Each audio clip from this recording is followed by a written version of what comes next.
Hi friends, ఈరోజు కొబ్బరి గురించి మరికొన్ని విషయాలు మనం తెలుసుకుందామండి. కొబ్బరి ఉపయోగాలు చాలా రోజుల నుంచి మనం తెలుసుకున్నాం. కొబ్బరి నీళ్ళు గురించి, కొబ్బరి పువ్వు గురించి, కొబ్బరి గుజ్జు గురించి, కొబ్బరి నూనె గురించి ఆ యొక్క విషయాలన్నీ తెలుసుకున్నాం. కొబ్బరి పువ్వు గురించి కూడా, మువ్వ గురించి కూడా మనం తెలుసుకున్నామండి. ఇన్ని రకాలుగా ఉపయోగపడుతున్న కొబ్బరి, మన కోనసీమ కొబ్బరిని, ఆ సంపదని రక్షించుకోవాల్సినటువంటి బాధ్యత మన అందరిపైన ఉందండి.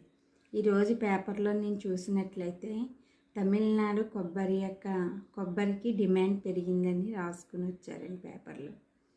మన కొబ్బరి దిగుబడి నిశ్శబ్దంగా ఉందని. ఈ విధంగా ఏ టైంలోనూ ఏ సీజన్లోనూ మన కొబ్బరి నిశ్శబ్దంగా ఉండకూడదు. మన కొబ్బరి ఎప్పుడు, మన కోనసీమ కొబ్బరి డిమాండ్ పెరుగుతూ ఉండాలి. దాని డిమాండ్ పెంచడానికి మన కొబ్బరి సంపదని రక్షించుకుందాం. దానివల్ల వచ్చే లాభాన్ని మన అందరం పొందుకుందామండి. ఒక కోనసీమలోనే ఒక నానుడు ఉంది, ఒక కొడుకు ఉన్నా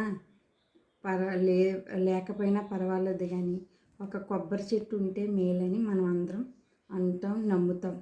అంటే ఒక కొడుకుతో సమానమైనటువంటి కొబ్బరి చెట్టుని మనం అందరం దాన్ని ఎలా పెంచవలసిన ఉపయోగాలు ఉన్నాయో ఆ విధంగా పెంచుకుంటూ ఆ సంపదని రక్షించుకుందాం. Thank you. అలా